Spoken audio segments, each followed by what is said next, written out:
everyone, Digital David here. Today in this video, I'm going to be checking out the Roborock S8 MaxV Ultra. Roborock did send me the sample, but any opinion expressed in this video is strictly my own.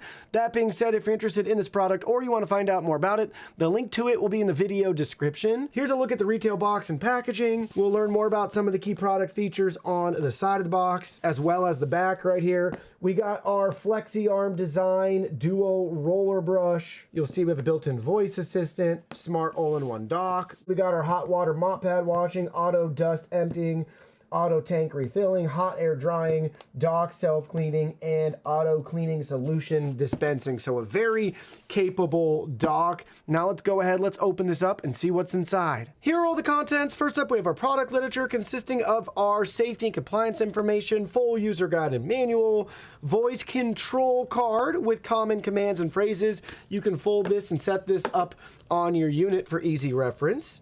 Next, we have a breakout card of the parts that are included with this, with maintenance tips and tricks, all of those suggestions for you here, but very helpful and detailed, going over each individual piece, part, and component. Next, we have our power cord. Pay attention to the 90-degree connector right there. We have an extra vacuum bag. There's already one installed. Next, we have our drive-up ramp piece that we will have to attach to the base. It's just going to snap right in. Then you'll see we have the unit right here as well as the base. Let's look at these in more detail. On the top of the unit, you're going to find 3 control buttons here and Roborock's logo and branding on the LiDAR navigation module with a metallic material up here that's cool to the touch. Feels like it's some sort of brushed, grooved metal. Intelligent voice assistant, Roborock branding down here. We can pop off the plastic cover. It's magnetic, revealing our dustbin with the Hyperforce logo and branding there. Here's a look at it from all different sides and angles. That's where all the content is vacuumed in, filtered right there as well. So we can pop that off if we ever need to manually empty or clean the bin. For the self-empty, it's going to open this flap and suck all the contents out from the side right there. There's a peek inside with the dustbin removed. So that's going to go to where the brush rollers are. And this just snaps right back in place. You'll also find Wi-Fi and reset right here. So Wi-Fi indicator and the reset button. And this cover just snaps right back on. Moving right along on the unit, we'll look at the back side first. We got our charging contacts, water inlet there. Moving right along to the side, you'll see our navigational bumper here with some additional sensors. We got the flexi arm design right there. That's going to be able to pop out while it's cleaning. Really neat. Reactive AI, we have a sticker to remove right there. We have some additional branding for that on the side. Rinse branding 3.0. This is where the contents are going to empty out of. Some additional venting there. And looking at the bottom of the unit, you'll notice 2 spring-loaded drive wheels, the duo roller riser that self-levels depending on your floor and the environment that it's in. We can easily open this up to clean and replace as needed, and then it just snaps right back in place. Omnidirectional wheel. We have a wide array of sensors to avoid falling down the steps, things along those lines. Here's a look at that side cleaning brush as it can pop out and extend for better reach there. And on the back side, you'll notice we have our mopping pad and module here with our additional mopping pad on the side by the wheel to give us that extended clean there. If for some reason you ever want to replace this or manually clean it, again, it can clean and dry itself. It's just Velcroed on that slides right out, so you can easily swap or clean and replace as needed. At the top of the docking station, you'll notice we have our clean water tank and dirty water tank clearly labeled for us with nice grip handles that we can remove them as needed. Take a look at the inside with the tanks removed. Here's your look at the dirty water tank out of the station. There's the handle again up top. We can pop this open to get access to the inside to dump out as needed. It's got a strong seal all around and a really strong, tight clasp right there. Same can be said for the clean water tank here. Clasp and seal, plenty of room to open it up to fill up over the sink faucet, anything along those lines. Inside, you'll see some additional hardware that's absent from the dirty water tank. We got a float system in there, and then it just snaps shut. And we'll look at it from all different sides and angles as well. Now looking at the front of our station, Roborock logo and branding, we got some sort of textured finish on the white plastic here. Then we got our silver accent on the auto dispenser. This just pops open to reveal our vacuum bag that's already installed that we can remove as needed. Then we can add our new one in just like so. We also have our solution dispenser right here, which is pretty cool.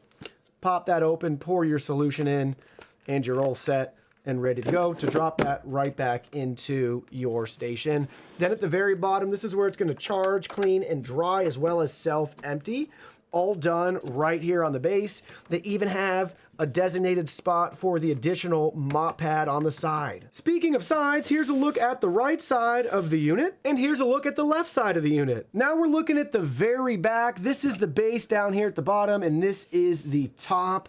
Power plug connector, built-in cable management channel for both sides, depending on where you're going to store this and use the product. Definitely a nice touch to include that. And here's a look at the very bottom of the unit with the 4 grip feet and a honeycomb design. Setup is super simple for our station here. We just have to snap on the bottom ramp and piece like so. So it just snaps right in place, and that's it. Now we're ready to go ahead, fill everything up, plug it in, charge it up, and try it out.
All right, we got our first clean out of the way. Let's look at the results. First, we'll pop open the top cover. I did intercept it. I left the vacuum bag out so it wouldn't suck any of the contents out. Now, something I just want to point out that was super interesting, it would still go back home and start up the process of self-emptying, and there's even a little bit of dirt and dust actually collected still in the compartment even though the vacuum bag was removed. I thought for sure if that was pulled out, it wouldn't run or initiate anything, but it still tries to self-empty.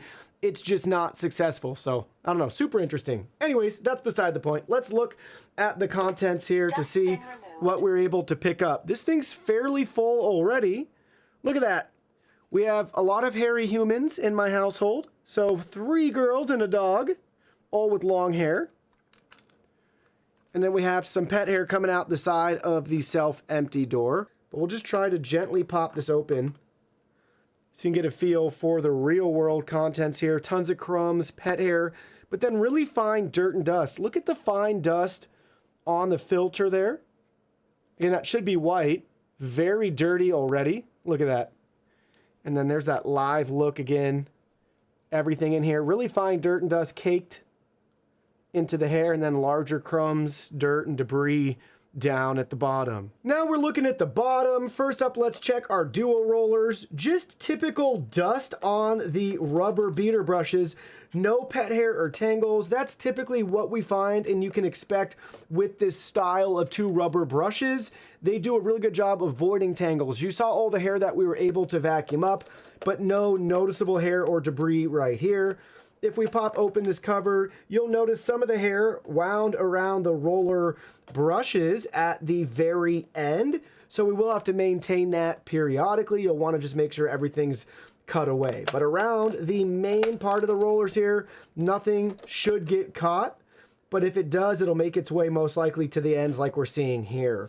Next, the mopping pad and module. These both look brand new. You can't even tell. I don't see any staining, discoloration, or anything along those lines. And they're nice and dry. So far, so good. Also, I want to point out that typically you find some tangles here on the side cleaning brushes, and that holds true in this case as well. If you have a lot of that long human hair, you'll tend to find some here that eventually every once in a while you'll want to cut away. What about the docking system? How clean is that? Well, take a look here.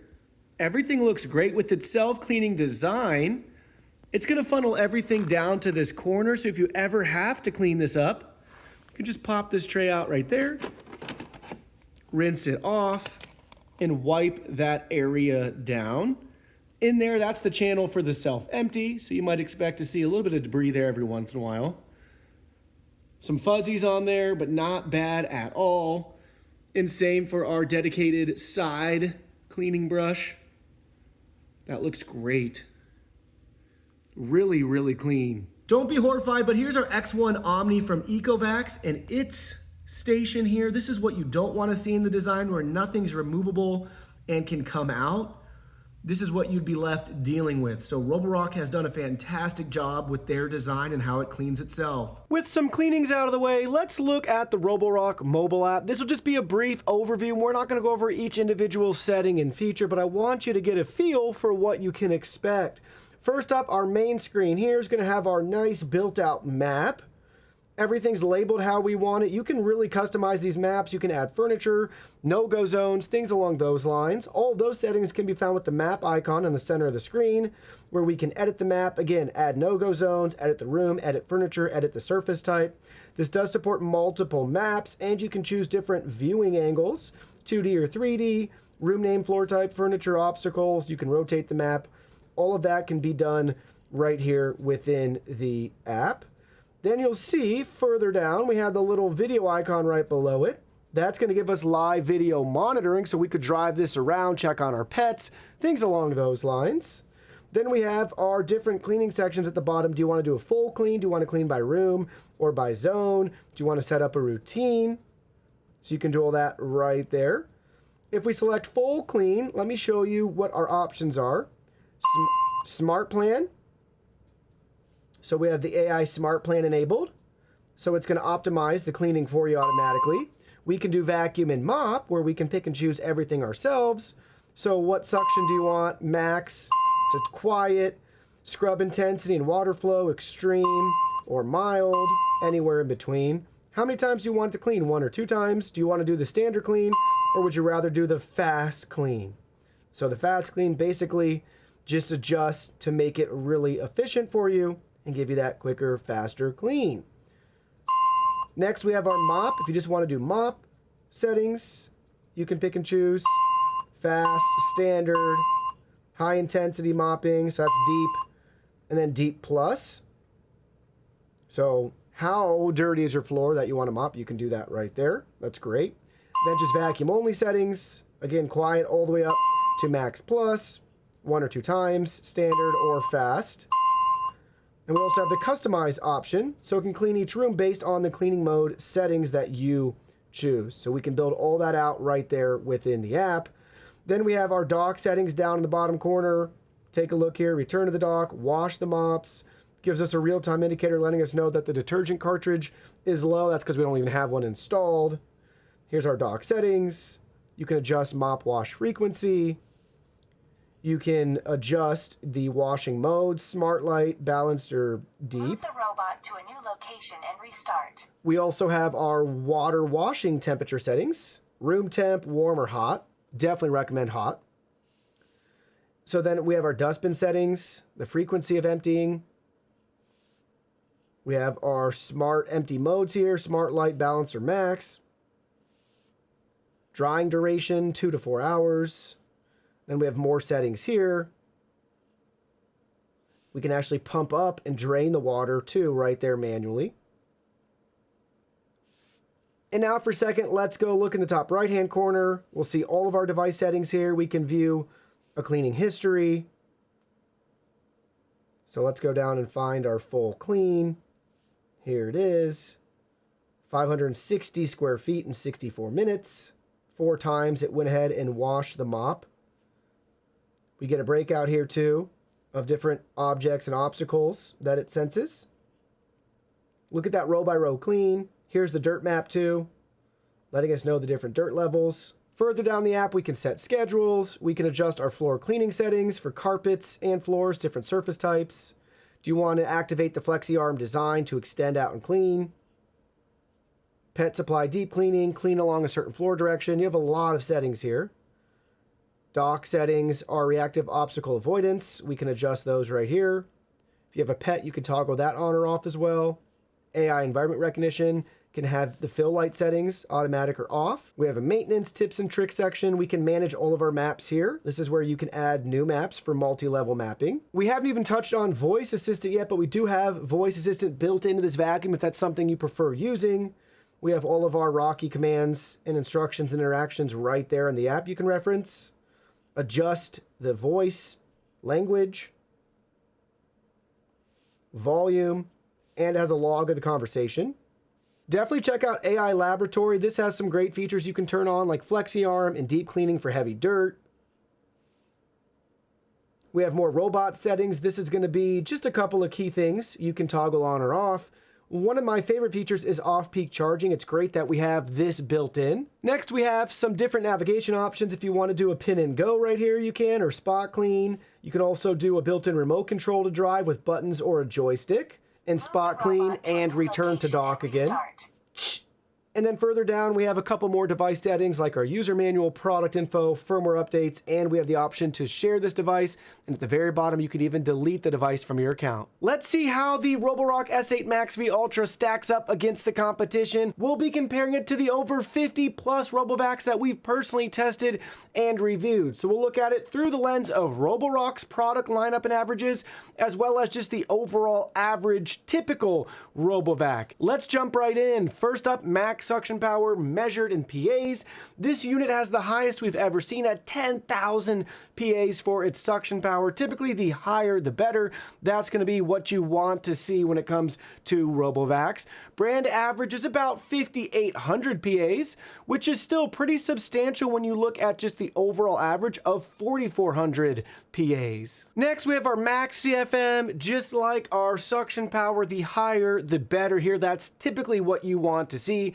This unit has a 5.2 CFM. That's going to be the lowest we've ever seen on a Roborock vac that we've personally tested. You'll notice the average is typically around 8.1 CFMs, with the overall typical average being 6.9. So we're below the brand average and below the typical average with our CFM score. Now, the good news here is both of those first two metrics don't always tell the full story. One of the best tests that we have to get a feel for how good of a job this actually does cleaning is our carpet deep cleaning test. This got a score of 90, which is our Roborock brand average, also 90, and that's going to be about 5 points above the typical average RoboVac. And this test just helps us make sense of the data that we just looked at, but also taking into account real-world environments, as well as things like the brush roller system, which in this case is the duo roller system that just helps to contribute to what you can actually expect versus just some number that maybe was made in a lab somewhere. Next, let's talk about decibels. The lower this value, the quieter your vacuum is going to be. We always conduct this test on max suction settings on carpet for any carpet boost and things along those lines.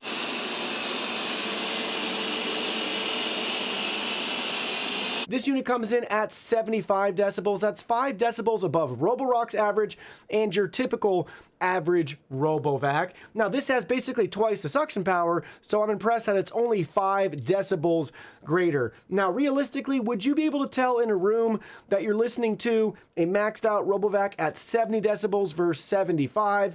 I'd say for most of us out there, it would be a negligible difference. Moving right along to battery life, this is measured in minutes. We have 180-minute runtime with this vac. That's 20 minutes less than Roborock's average, but right within what you'd expect for a vacuum that's this capable. Also, it's kind of a moot point now because these vacuums are smart enough to go back home and recharge and resume cleaning or mopping. Your typical average RoboVac only has a 150 minutes runtime, so we're 30 minutes above the typical average. A lot of this has to do with battery capacity. This is measured in milliamp hours. We have the same average capacity found in all other Roborock vacuums at 5200 milliamp hours, and that's substantial. That's a big, beefy battery compared to the competition. It's almost 2000 milliamp hours greater than the average. Next, let's talk about height. Typically, most vacuums with LiDAR navigation have right around the same height.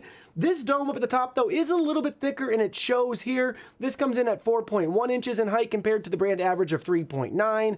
Our overall average actually skews lower because this includes vacuums with and without LiDAR navigation. So obviously, if it's just using a camera or sensor up top or nothing up top to navigate, it's gonna be a little bit shorter. Next, we have bin capacity. This is measured in milliliters. Typically, you'll find with a self-emptying vacuum like this, that it's gonna be on the lower end of the averages that you see, but well within range for any other self-empty vacuum. But typically you find the non-self-empty vacuums have a much larger dustbin because guess what? Once it's full, it inconveniences you to have to go and empty it. In this case, once it's full, it can go back home and empty as needed. So we have a 270 milliliter dustbin capacity compared to Roborock's average of 450, but that includes models with and without self-empty. So again, you see that run higher.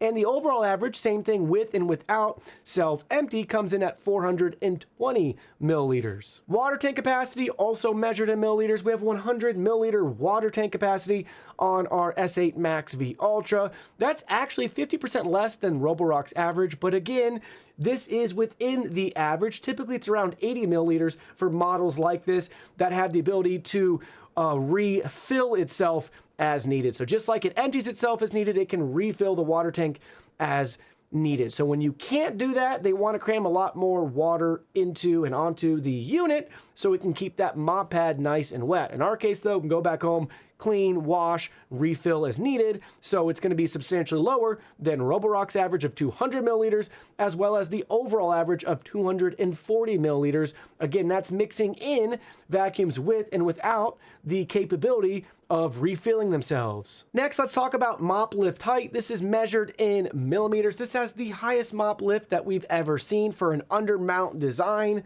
20 millimeters. Roborock's average is 10.7 and the overall average is 10.5. Now, a couple things to point out here.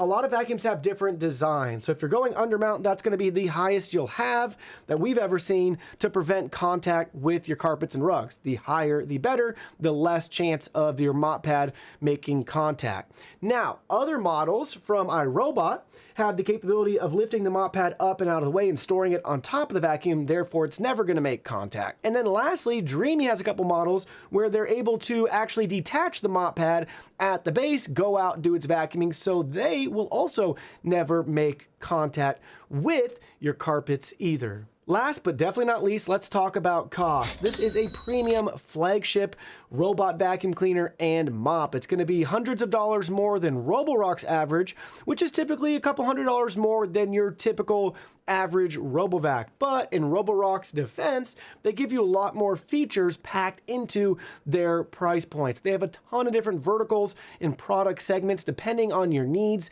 and your budget. So where does that leave us in regards to the Roborock S8 MaxV Ultra? Well, let me share with you my final thoughts. I've used quite a few robot vacuum cleaners, and I gotta say, this is top notch. It's what you'd expect from the premium flagship offering from Roborock, one of the innovators and leaders in this space. They continue to push boundaries. They do such a good job with the design of this vacuum, from its navigation to its mapping to its object recognition to all the features that we get, like the flexi arm design here. We have the additional mop pad that's dedicated to just giving us that further clean, the duo roller system, the ability to self-empty, the ability to clean, wash, and dry itself, and to really do a good job cleaning the base as well too.